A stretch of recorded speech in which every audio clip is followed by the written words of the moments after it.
you ever felt like it's your job to take care of everyone else, even when you're running on empty?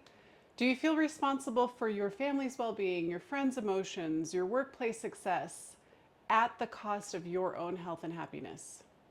If so, you are likely experiencing eldest daughter burnout. You have spent years being the reliable one, the fixer, the problem solver. And here's the truth: constantly putting others first will lead to exhaustion, resentment, and a loss of identity. But by the end of this video, you will have a clear step-by-step approach for setting healthy boundaries without guilt so that you can reclaim your time, your energy, and your emotional well-being. You will learn how to break free from the cycle of over-responsibility and take care of yourself first without feeling like you're letting others down. I know exactly how this feels because I've been there. For years, I took on everybody's responsibility. I managed every crisis. I never said no, and I completely burned out. It wasn't until I learned to set boundaries that I was able to regain control of my life and my relationships. And today I help eldest daughters just like you take the pressure off of always being everything to everyone. Before we dig into the video, I want to let you know that I have created a burnout quiz designed specifically for eldest daughters who are always putting themselves last. This quiz will help you understand exactly where you are on the burnout scale, and it'll give you personalized insights on how to start setting healthier boundaries that you can do today. I will drop the link in the description. It's completely free. Just go ahead and go to the link and fill out the quiz. So let's dive in. First, we want to recognize why boundaries feel so hard. So one of the biggest reasons eldest daughters struggle with boundaries is because we were raised to believe that our worth is tied to how much we do for others, not who we are. Maybe you were always praised for being the responsible one or the caretaker. Maybe you were in gifted and talented education. You were the one that held everything together. But over time, this makes it incredibly difficult to say no.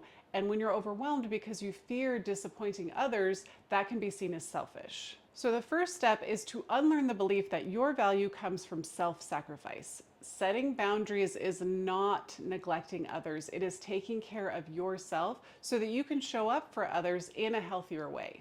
Next, we need to identify where you need boundaries the most. So to start, let's take a close look at your life and ask yourself, where do I feel the most exhausted, the most resentful, or the most taken for granted?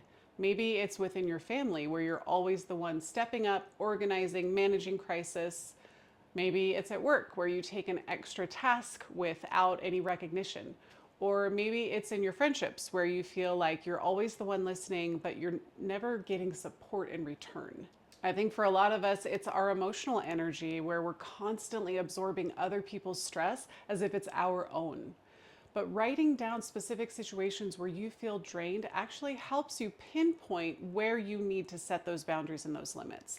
And if you're unsure about where you stand with burnout and how boundaries can help you, then take the burnout quiz. It will show you exactly what's draining your energy and what you can do to reclaim that time and that emotional well-being. Next, we want to shift from people pleasing to self-respect. So let's talk about how to actually set boundaries without guilt. The first shift that you need to make is moving from people pleasing to self-respect. Saying no is not rejection, it's actually an act of self-care. The people who truly respect you will honor those boundaries. And when you're communicating your boundaries, use I statements to make it clear so that you don't sound harsh. Instead of saying, you always expect me to do everything, say, I need to take a step back from taking on extra responsibilities so that I can focus on my own well-being. You don't owe anyone a long justification for why you need a rest. Just simply saying, I can't take that on right now is enough. Be prepared for resistance. If you've spent years saying yes to everything, people may push back when you start saying no, but just stand firm, repeat your boundary, and don't feel the need to apologize. This process can lead to you discovering that there are some people in your life who are in your life because you always say yes. And that's difficult, that's challenging, and it's hard to lose those relationships. But just remember, keep in mind that you are prioritizing yourself so that you can show up in a healthy and honest and genuine way with the other people in your life. So if you want to be in healthy, honest, and genuine relationships, then you have to allow those people who don't respect you saying no and setting those boundaries to leave your life. And I totally understand this struggle because I did actually do this process, and I lost relationships with family members, which was really challenging and very sad. But I can't regret it because I put myself first. And now my relationships with all of my other family members and my friends and my coworkers are so much healthier and so much more genuine. And that feels really fulfilling to me. And of course, I'm completely open and available to reconnecting those relationships if those family members decide that they can be in relationship with me, even if I say no and can't always bend over backwards and self-sacrifice in order to maintain that relationship with them.